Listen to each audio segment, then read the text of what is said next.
Good evening, dear learners. 12th class Bihar board के English में आज हम लोग पढ़ने वाले हैं, सीखने वाले हैं पोएम, जो कि पोएम का नाम है sweetest love I do not गो। जो इंग्लिश पोइट जॉन डन के द्वारा रचा गया है। यहाँ पर आप देख रहे होंगे स्वीटेस्ट लव, स्वीट और स्वीट मीन्स जो है यहाँ पर नाउन से लेते हैं, यानी मधुरतम। स्वीटेस्ट लव, यहाँ लव जो है नाउन करके आया है, अपने प्रेमिका के प्रति इन्होंने इस्तेमाल किया है लव, स्वीटेस्ट लव। हे मधुर से मधुर प्रियतमा, आई डू नॉट गो, और मैं नहीं जाऊंगा, मैं नहीं जा रहा हूं, मैं नहीं जाता हूं। गो जो है यह स्पेलिंग ओल्ड इंग्लिश में ऐसा पूर्व में लिखा जाता है, या लिखा जाता था, अभी भी चल रहा है। वो कविता जो है ओरिजिनल में उसमें ऐसा ही रहता है। ये sweetest love I do not go को किसने लिखा है? तो ये जॉन डन कवि है, जो कि बहुत ही फेमस है। उनके कविता को आज हम लोग पढ़ने वाले। Sweetest love I do not go has been composed, रचा गया है, रचना करते हैं बाय जॉन डन। किसके द्वारा? एक जॉन डन नाम के कवि है, जो बहुत ही उम्दा किस्म के कवि है। नए विचारधारा और पुराने विचारधारा के बीच में एक ट्रेंड चलाते हैं, एक नए अपनी व्यवस्था को रखते हैं। इसलिए कहता है जॉन डन एक अपना एक ट्रेंड चलाया है जिसका नाम है मेटाफिजिकल स्कूल ऑफ पोएट्री। तो कौन है? और जिसके ये प्रणेता थे, जिसके ये स्थापित करने वाले थे, विचारधारा को लाने वाले, जैसे कि हिंदी सब में छायावादी, तो ये सब तरह का जो युग चला था। इसी तरह से जो है मेटाफिजिकल स्कूल ऑफ पोएट्री का जो है एक ट्रेंड चलाया था, जिनका ये प्रणेता थे, जिसका ये पायनियर थे, लीडर थे। इसलिए किसने लिखा? John Donne, leader of metaphysical school of poetry. अब ये पोएट्री का जो ट्रेंड चला था, जॉन डन और अन्य सब जो थे, तो ये सब क्या लिखते हैं, क्या सब विचारधारा पर विरोध करते थे और नया पैटर्न लागू करना चाहते थे। Reacted against the pastoral poetry. Pastoral means जो था, पहले जो कविता लिखी जाती थी वो नदी पर, पहाड़ पर, प्रकृति पर, ये सब तरह का जो ट्रेंड चला हुआ था पूर्व का, जैसे, तो उन सब का विरोध करते हैं इन लोगों ने विरोध किया पोएट्री को। मैथोलॉजी और पूर्व में धर्मशास्त्र पर ही कविता लिखने का ट्रेंड था, उसका भी इन्होंने विरोध किया। और उपाख्यान व्याख्यान दे करते हुए, किसी का तुलना करते हुए जो है कविता लिखा जाता था, उनका भी विरोध किया।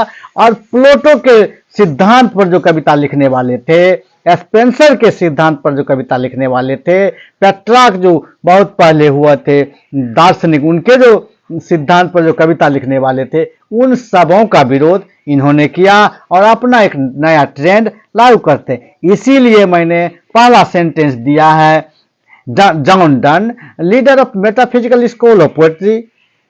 और रिएक्टेड, जो इन्होंने विरोध, इन सबों ने रिएक्ट किया था, विरोध किया था किन सब चीजों का? पास्टोरल पोएट्री का, प्राकृतिक जो कवि होते थे, प्राकृतिक रूप से जो लिखते थे, प्रकृति पर जो लिखते थे, उसके धर्मशास्त्र पर जो लिखते थे, मैथोलॉजी, उस पर भी विरोध किया। उदाहरण देकर करके किसी के तुलना करते हुए जो लिखते थे, राजा या रानी या उनके जो होते थे प्रिंस के बारे में, इन सब का विरोध किए। प्लेटो के सिद्धांत पर जो लिखा था उसका भी विरोध करते हैं। और स्पेंसर और पेट्रार्क के पैटर्न पर, पेट्रार्क के बताए हुए मार्ग पर, नमूना पर जो कविता लिखने का काम करते, सोनेट लिखने का काम करते थे, उन सबों का विरोध किसने किया? जॉन डन ने किया है।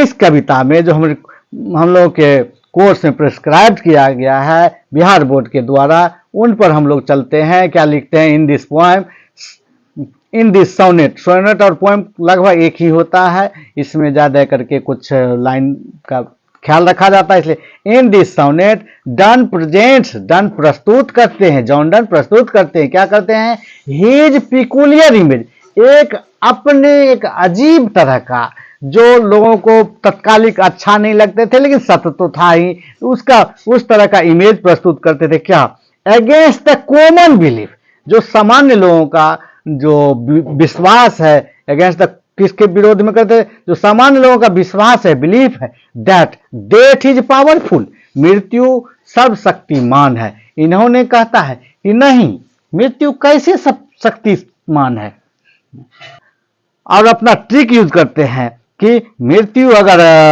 शक्तिमान होती तो एक सोया हुआ व्यक्ति और एक मृत व्यक्ति में कोई फर्क नहीं दिखता है। ये तर्क देखते हैं, अगर मृत्यु को पावर होती तो और सहारा बीमारी का, युद्ध का, व्याधि का, महामारी का, या हताश राजा जिन्होंने अनेक लोगों को फांसी का सजा सुना देते थे, या हताश व्यक्ति खुद को सुसाइड कर देते थे, इन सब का सहारा नहीं लेते हैं या चैलेंज करते हैं कि मृत्यु को अगर पावर है तो हमको मार दे। सचमुच में नहीं मार सकते हैं, क्योंकि मारने का विधि जो है अलग से बनाया गया है। कोई रोग से मरता है, कोई युद्ध से मरता है, कोई राजा के गुस्सा का शिकार होते हैं या खुद के गुस्सा का शिकार होकर सुसाइड करते हैं। मृत्यु उनको नहीं मार सकती। यही इन्होंने तर्क देता है कि मृत्यु उतना तक भी नहीं है जैसे कि अफीम का फूल। अफीम एक टाइप का जो है एक नशा वाली चीज होती है, जिसको सूंघने से, खाने से लोग तुरंत जो है निद्रा के शिकार हो जाते हैं और निद्रा में सो जाते हैं। तो कहता उतना भी पावर उसको नहीं है जो किसी को तुरंत आघात कर सके, चोट कर सके। वो सहारा किसका लेते हैं, राजा का लेते हैं, युद्ध का लेते हैं, बीमारी का लेते हैं, व्याधि का लेते हैं। महामारी अगर नहीं फैले कोई मृत्यु नहीं हो सकती है, मृत्यु उसको नहीं मार सकती। इसलिए वह चैलेंज करते सामान्य लोगों का जो विश्वास है,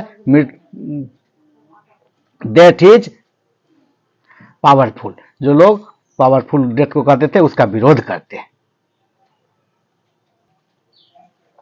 तब पोएट बिलीव्स, आगे कवि विश्वास करते हैं in the supreme power of love, जो सच्चे प्रेम पर विश्वास करते हैं, क्योंकि उन्होंने जो अपने सेक्रेटरी थे, चिप्स पेट्रोन के नाइस से, भतीजी से गुप्त रूप से सेक्रेटली मैरिज कर लिया था, जिसके एवज में उनको जेल जाना पड़ा था। इसीलिए उन्होंने रोते हुए प्रेमिका को समझाते हैं और कहते हैं तुम चिंता मत करो, मैं तुरंत लौट आऊंगा। अगर प्रेम में दम होगा, प्रेम में दम है, तो वो कुछ हमारा नहीं बिगाड़ पाएंगे, यहाँ तक कि जो है मृत्यु भी हमको अलग नहीं कर सकती है। सच्चे प्रेमी को मृत्यु भी अलग नहीं कर सकती है, ऐसा उन्होंने विश्वास करता है। The poet believes in the supreme power of love, यानी सच्चे प्रेम के पावर पर, जो है शक्ति पर, वो बताते हैं कि सच्चे प्रेम में बहुत शक्ति होती है, इसलिए मृत्यु भी उसको अलग नहीं कर सकती। एंड सेज, और कहते हैं that even death can not separate true lovers, यहां तक कि सच्चे प्रेमी को जो है मृत्यु भी सेपरेट नहीं कर सकती, अलग नहीं कर सकती। आपने अगर प्रेम की परिभाषा देखी होगी, उदाहरण देखे होंगे जो हिंदी सिनेमाओं में लैला मजनू का, हीर रांझा का, इन सब प्रेमियों का जो आप उदाहरण देते होंगे, जानते होंगे, पारो देवदास का, इन सब में दिखाया गया है कि मरने के बाद भी सच्चे प्रेमी के आत्मा एक हो जाते हैं, सेपरेट नहीं कर पाते हैं दुनिया वाले। इसी तरह से ये भी तर्क देते हैं, the poet believes in the supreme power of love and says, और कहते हैं एंड इवन डेथ, यहाँ तक कि मृत्यु भी separate true lovers can not separate, मृत्यु भी अलग नहीं कर सकते किसको, सच्चे प्रेमी को, true lover, because true loves, क्योंकि सच्चा प्रेम जो है, बिकॉज ट्रू लव्स ड्वेल्स, बसते हैं, रहते हैं, कहाँ रहते हैं? In the Saul of lover.